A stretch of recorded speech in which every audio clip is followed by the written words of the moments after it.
Portanto, o que nós vamos apresentar aqui é aquilo que nós fazemos e qual foi o nosso contributo dentro do projeto MAMAP, que foi, portanto, implementado financiado pela UNIDO, nesse caso, implementado com o IDEPA e a parceria com a AMPC. O que nós vamos trazer aqui é aquilo que estava a explicar um pouco de nós. Depois vamos falar da nossa experiência durante a implementação do projeto, que consistiu na constituição de algumas cooperativas, não é? Transformação, assim que é, de associações para cooperativas. Vamos falar aquilo que é o impacto estratégico ou o papel estratégico das cooperativas, só para terem noção porque é que a AMPCM abraçou, portanto, este modelo de negócio que é o negócio o modelo cooperativo, assim que é. Também vamos fazer levantamento de alguns constrangimentos que foram identificados durante o processo e, por fim, algumas lições e recomendações para um possível scale-up de uma experiência similar noutras partes do país. Portanto, nós, como a AMPCM, somos a organização MAE. A expressão pode ser MAE, ou MAE, assim fazemos. Significa que somos a entidade MAE das cooperativas do país. Depois eu a seguir porque é que somos considerados a entidade MAE. Fundada em 2010, o objetivo principal, nesse caso, foi exatamente a promoção desse modelo de negócio, que é o cooperativismo, por considerar ser o melhor modelo que pode, de alguma forma, trazer riqueza de forma sustentável, principalmente nas comunidades. O nosso percurso começa muito antes de 2008, quando um grupo de organizações da sociedade civil começaram a discutir no país a componente do cooperativismo, do associativismo, e foram perceber que havia uma lacuna ali no que diz respeito à regularização do setor cooperativo, porque na altura o país vinha ainda com a lei antiga que veio do tempo colonial e depois transitou para o período pós-colonial. E este grupo de organizações da sociedade civil decidiu, então, em 2008, formalizar aquele grupo que chamou de INPC, que era o Centro de Promoção do Cooperativismo Moderno, construído por várias organizações, ali, como a Clusa, a UNIC, alguns devem conhecer, a União dos Camponeses Nacionais Japoneses, por aí dentro. Portanto, o percurso é este, mas vou tentar resumir aqui, pegando os pontos.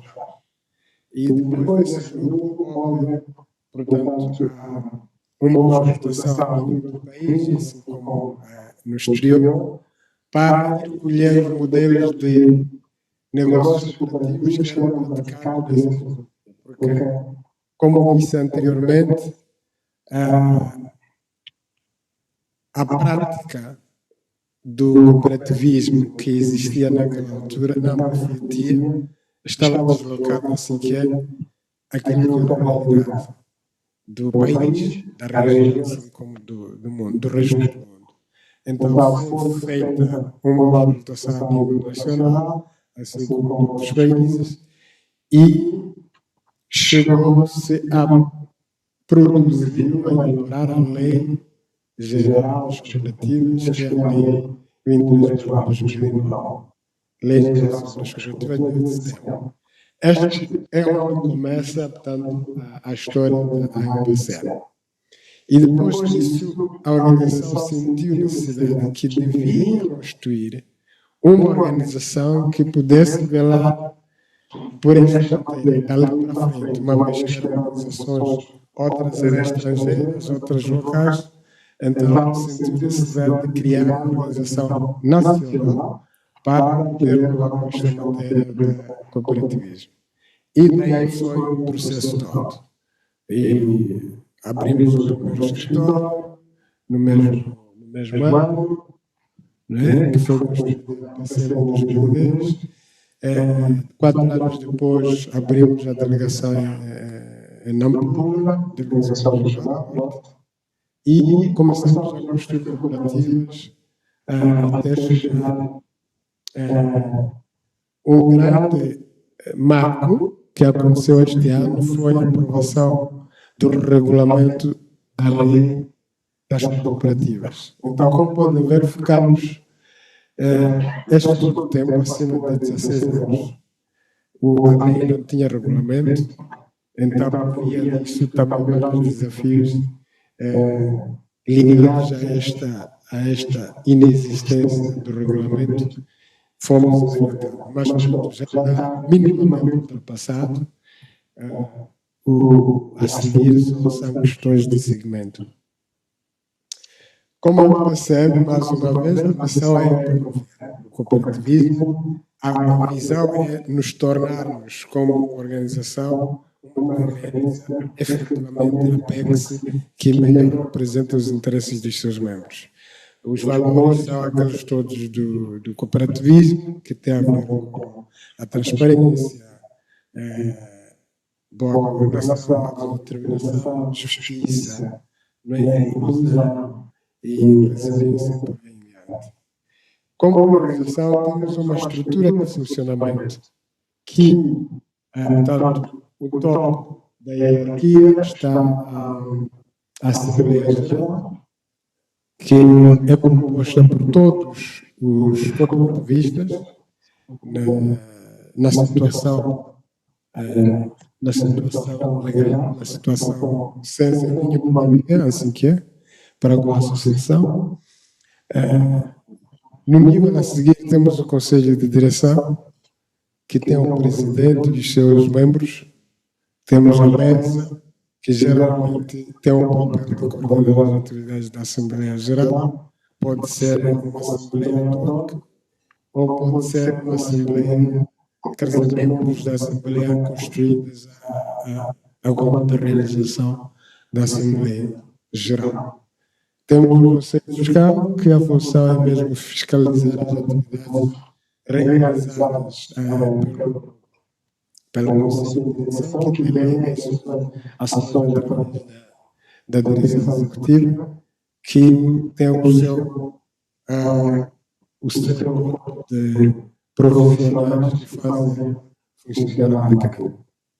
E, obviamente, o gabinete jurídico para assessorar nas questões que têm a ver com o funcionamento e não só com a questão da interpretação da própria lei quando for necessário. O que é que nós fazemos? O que é que nós fazemos está dividido basicamente em 3 principais áreas. A primeira, uma das principais áreas é aquilo que é a promoção do cooperativismo, que visa, portanto, construir e estabelecer um movimento cooperativo. Isto é feito através de várias ações. Ações de advocacia, ações de apoio no processo de constituição, todo o processo de constituição da cooperativa, que foi o que nós fizemos neste caso, dentro do projeto Mamã. Temos também uma outra componente, que é o desenvolvimento de cadeias de valor produtivas e não só produtivas, e nesta área nós vamos ao terreno para implementar atividades. a maior parte das atividades que nós desenvolvemos são no setor de agronegócio, particularmente a agricultura, não é? E aqui nós temos pessoal a nível da base a assistir às cooperativas, aos produtores e, portanto, fazemos isso através de parcerias com organizações interessadas em desenvolver projetos em determinada área e, por via disso, desenvolvemos os projetos em forma de parceria, não é? E no fundo, prestamos serviços também. Quer dizer, qualquer organização que quiser trabalhar com cooperativas, neste caso, ou transformação de associações existentes, ou criação de cooperativas de base, nós também podemos fazer essa assessoria para materializar o objetivo do parceiro interessado com esta matéria. Portanto, quando nós começamos, em 2010, começamos de 5 anos depois, começamos com isso, tínhamos 15 cooperativas e o gráfico, como podem ver, é quase que linear, começou a evoluir e neste momento temos mais do que 500 cooperativas. E depois eu mostro claramente como está distribuído isso. Destes 495, cerca de 500 mil. Destes 495 são grupos cooperativas como grupo e são cerca de 502 mil cooperativistas, não é? Membros dessas cooperativas. E prevalece 55% mulheres e 45% homens. A distribuição é essa. Não vou poder ver aqui, mas quem quiser, podemos partilhar o slide para poder ver com mais profundidade. Em termos de distribuição dos setores de atuação, como disse, o maior setor com quem nós trabalhamos é o setor do agronegócio. E isso casa perfeitamente com aquilo que é a Constituição, que diz que a agricultura é a base de desenvolvimento e é o maior setor empregador. Então, a realidade mostrou-nos isso, que, portanto, a maior parte dos nossos cooperados opera neste setor. Isto inclui também a aquacultura.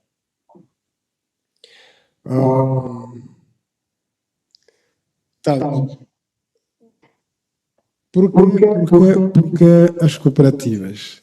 Qual é o papel dessas cooperativas em termos de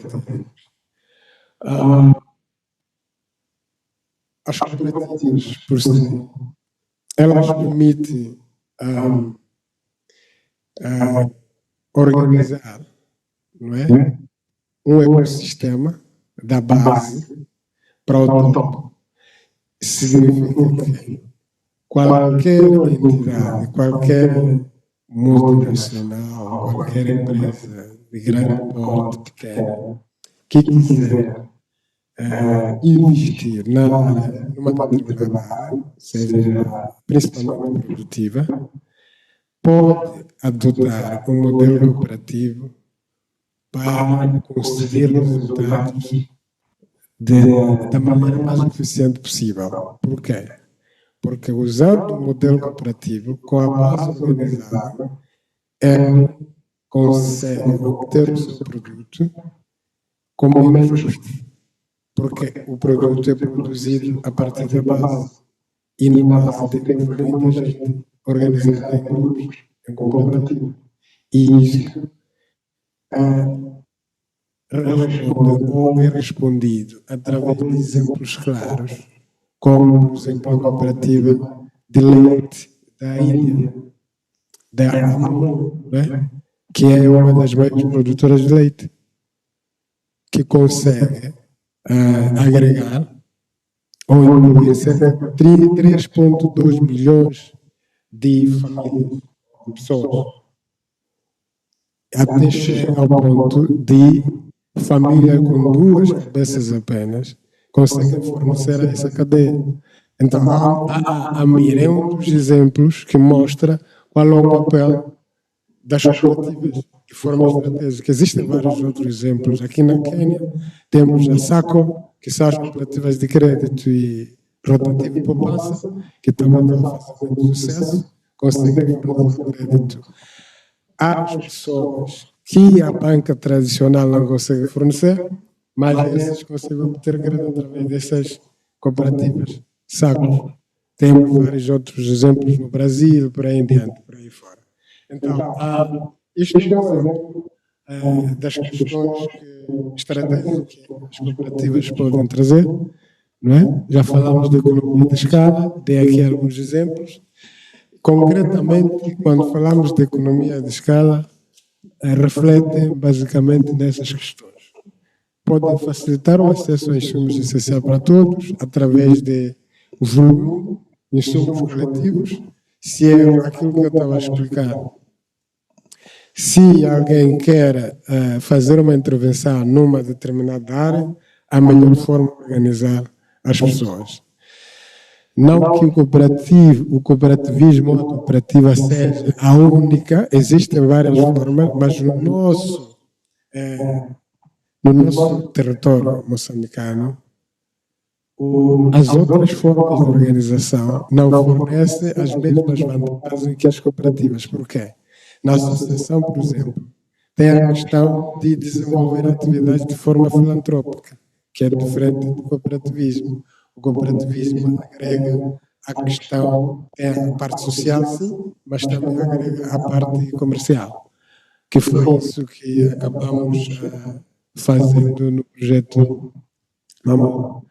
Tem mercados acessíveis, que pronto, vários produtores juntos, aquilo que nós chamamos de venda conjunta.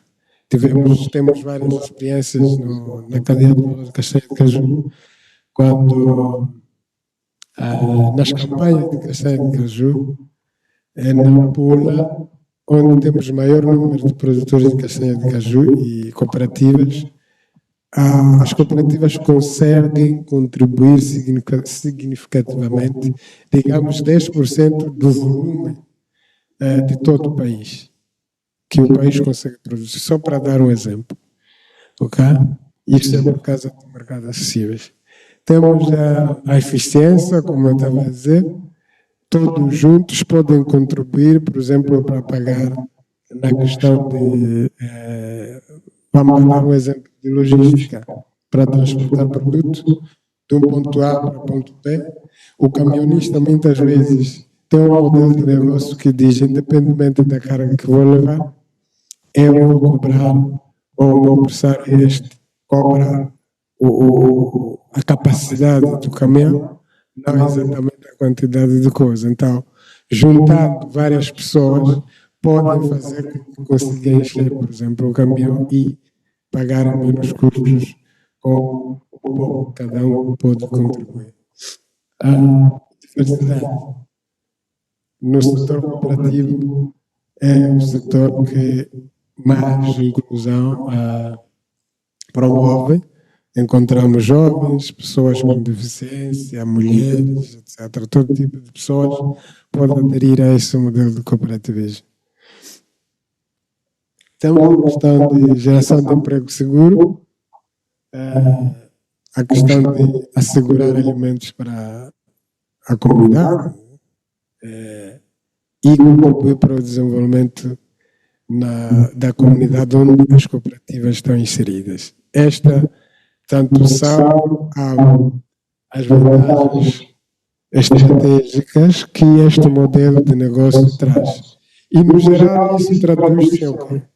A cooperativa é que é a ponte entre todos os atores de uma determinada cadeia de valor. Vamos pegar uma cadeia de valor como, por exemplo, esta de pesca. Ok?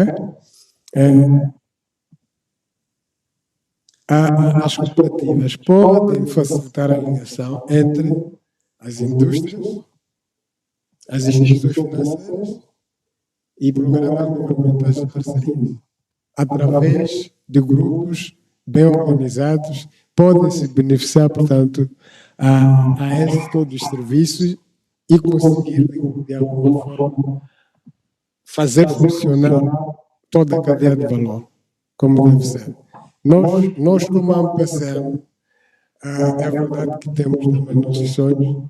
Um dia era conseguirmos fechar toda a cadeia de valor, desde a produção da matéria-prima até o consumo. Isto é, cooperativas de produção, aquelas da base, teríamos uma indústria de processamento detida pela cooperativa, um banco de crédito das cooperativas, teríamos também cooperativas de consumo, por aí. Este é o desejo, provavelmente daqui a mais anos a gente consiga alcançar esse objetivo, não está nada morto, é um processo e vamos tentando construir esta visão aos bocados. Só para reforçar a questão do papel das cooperativas, temos aqui as organizações como a OIT, que reconhece claramente as cooperativas através, como base normativa para a legislação política e cooperativas em mais de 120 países. A recomendação número 192 da OIT, ela recomenda a criação de das cooperativas por serem modelos que, como dissemos anteriormente, podem ajudar aquilo que é a sustentabilidade, principalmente das zonas marginalizadas. Houveram também vários documentos e decisões enaltecendo assim que é o papel a nível do mundo por parte da OIT. Como podem ver, só um exemplo aqui sobre os dados gerais. Ele diz que temos 3 milhões de cooperativas que empregam cerca de 10% de trabalhadores no mundo. Okay? Quer dizer, toda a força laboral do mundo, 10% está no setor das cooperativas. E elas geram, apenas 300 maiores cooperativas do mundo geram cerca de 2 trilhões de dólares em receitas por ano. Também temos aqui a FAO, que acaba também dando sustentabilidade sobre o papel das cooperativas naquilo que é no contributo no desenvolvimento, principalmente das comunidades, o contributo daquilo que referenciei anteriormente, que é a questão de assegurar que haja alimentos para a comunidade, para todos, e por aí em diante. O Programa Nacional das Nações Unidas, o PNUD, também é uma das organizações que apoia o modelo cooperativo e na Assembleia Geral da ONU, onde foi feita a promoção da economia social e solidária para o desenvolvimento sustentável, reconheceram, não é, a definição deste termo de economia social solidária que foi trazido pela OIT, não é? Na economia social, exatamente, integra não só o cooperativismo, também outros modelos de associativismo, como associações, fóruns e outras formas de trabalho conjunto. Foi proclamado em 2025 como o Ano Internacional das Cooperativas e nós, como a AMPCM, não podíamos deixar ficar para trás, comemoramos bastante, tivemos vários eventos a promover esta questão. No que diz respeito ao projeto em concreto, MAMAP, portanto, nós trabalhamos, portanto, em três, quatro províncias, se contarmos com Maputo província nesse caso. Tínhamos cidade de Maputo, Gaza e Inhambane, e foi um trabalho conjunto, como referi aqui anteriormente, IDEPA, a UNIDO e a MPCM fizemos esse trabalho. Houve um diagnóstico prévio para a identificação desses grupos e posterior seleção. E deste processo resultou, portanto, na capacitação dos grupos que foram selecionados. Depois da capacitação, apoiamos elas na constituição ou na transformação da associação para cooperativas e, no fim, também apoiamos no processo de legalização. Então, a Constituição acontece depois da realização da Assembleia Constituinte. É verdade que não pode fazer operações contra terceiros antes da publicação no BR. Daí que o terceiro passo é o passo em que efetivamente culmina o processo de constituição da cooperativa. E, com o impacto, ou como resultados, conseguimos construir 4 cooperativas nas 3 ou 4 províncias, Maputo cidade, Maputo província, Inhambane e Gaza, não é? Cada uma dessas províncias, uma cooperativa. E conseguimos isso. É verdade que o número ali de beneficiários pode não estar correto, de 58, foi mais do que isso, mas até a terceira cooperativa construída, os números eram aqueles 58 beneficiários, direito e 50% mulheres. Houve uma quarta cooperativa que, através da documentação do processo de construção dessas cooperativas, foi possível replicar toda a aprendizagem que foi feita numa outra região sem a presença da MPCM. Só para dizer que foi extremamente importante, e esse é uma das formas de como tanto o projeto, se quiser fazer o scale-up, pode recorrer para poder alcançar outras comunidades. É verdade que com este processo conseguiu-se incutir nas cooperativas a questão de boa governação, a questão de gestão da própria cooperativa como negócio, não como associação como fazia anteriormente. E como vimos aqui, as anteriores apresentações, foram aprender como fazer negócio, e isso é bom. Só não perguntei se o material foi administrado para os mesmos grupos ou grupos diferentes, mas de qualquer das formas, se os grupos tiverem acesso àquele material, penso que lhes vai ser muito útil. Como impacto, a partir do momento que a cooperativa começa a fazer o seu negócio, como qualquer outra empresa, não é? Pode recorrer aos bancos para obter crédito, já estará inserida no mercado para financiamento. Já tem a atividade formalizada. Então, a partir do momento que tem toda a documentação em dia, pode se beneficiar de várias oportunidades que existirem, que foram construídas. Ok? Temos a questão também da inclusão social. Como viram, temos ali até a terceira cooperativa 50% de mulheres, que é um bom sinal na questão de inclusão. Digamos 50-50, não é? E aqui nós temos aquilo que foi a experiência nossa, em pelo menos 3 locais. Isto foi em Boane, durante a formação, em abril do ano passado. Ali foi em Gaza, na foto de família, e aproveitamos tirar foto com a distribuição do kit ali que a Unido forneceu a esses grupos, e salientar que todos os grupos receberam o mesmo kit.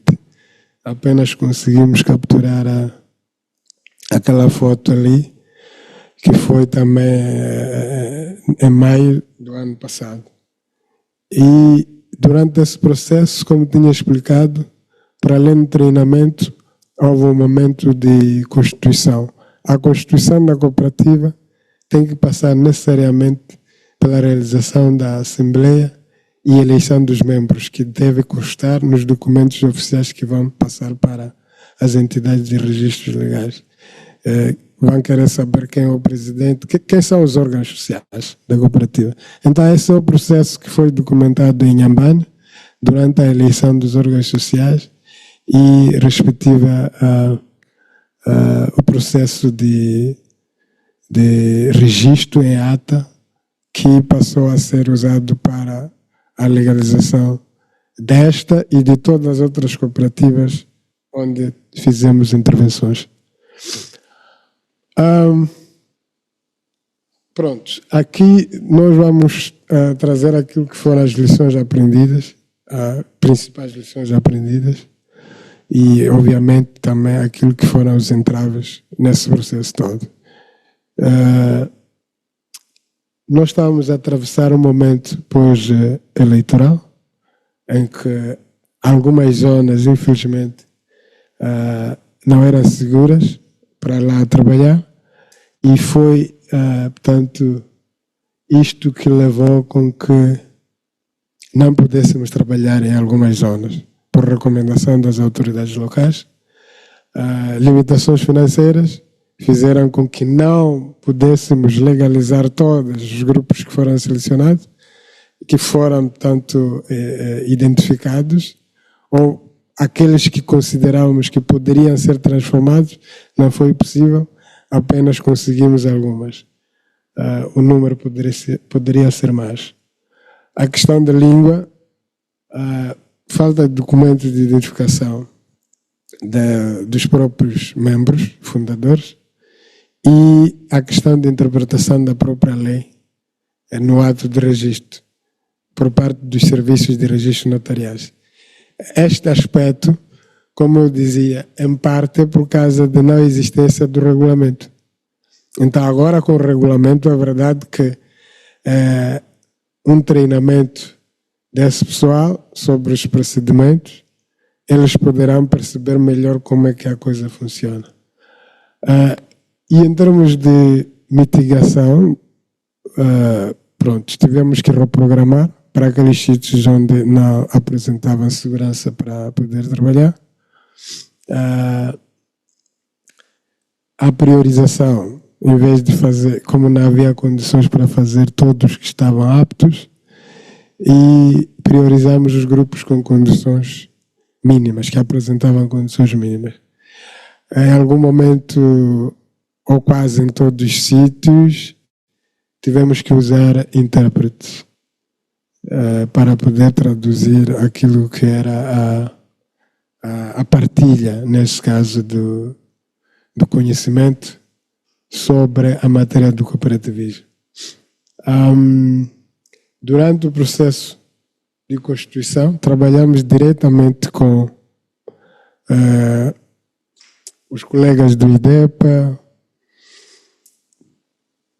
para preparar, no sentido de preparar melhor a documentação, evitar risco de ser devolvida, etc. Então foi um processo muito de coordenação em si, que fez com que conseguíssemos assim que materializar o nosso objetivo.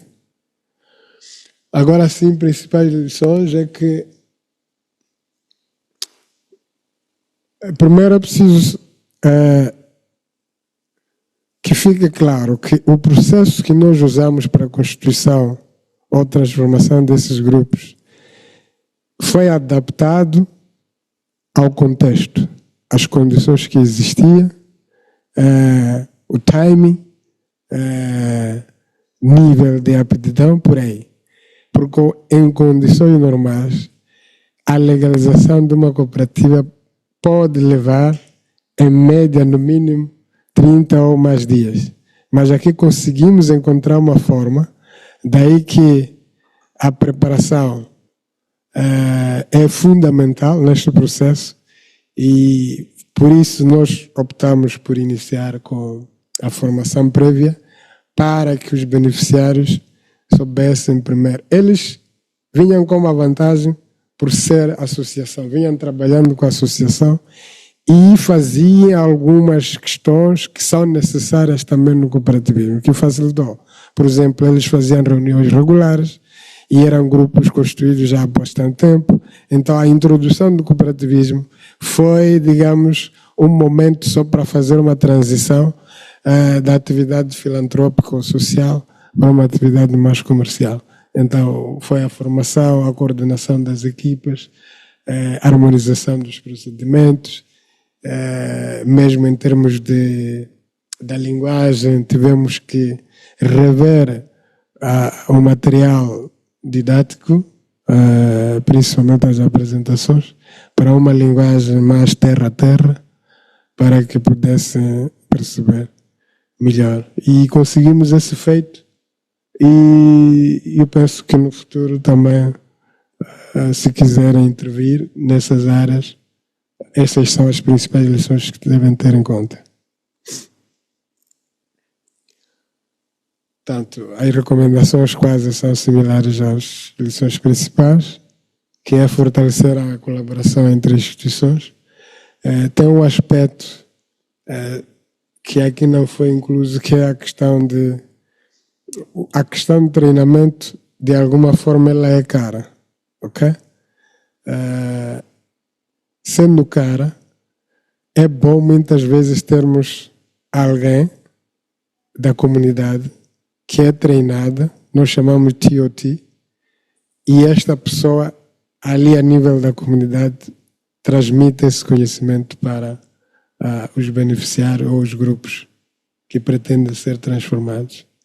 E é preciso um acompanhamento contínuo. Não basta só criar a cooperativa, é preciso assegurar que estas cooperativas tenham acompanhamento até sentirem-se, digamos, ou atingir, alcançar um nível de maturidade aceitável, sob o risco de poderem não avançar quando forem abandonadas.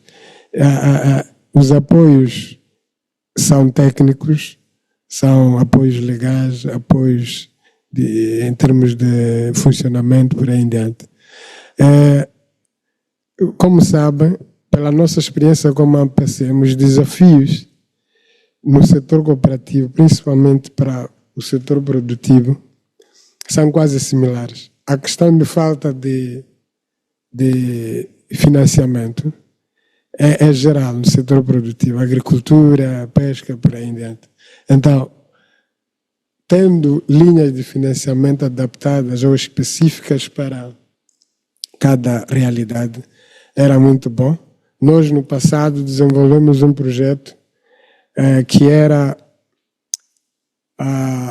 através da digitalização, que era para colher toda a informação que a cooperativa fazia em termos de transações comerciais, mesmo transações não comerciais, através de uma plataforma, e aquela plataforma criava, a ideia era criar um histórico que depois pudesse ser usado pelos parceiros, nesse caso bancos ou empresas, instituições de crédito, assim que é, para avaliar com base na pontuação baseada em performance, no desempenho.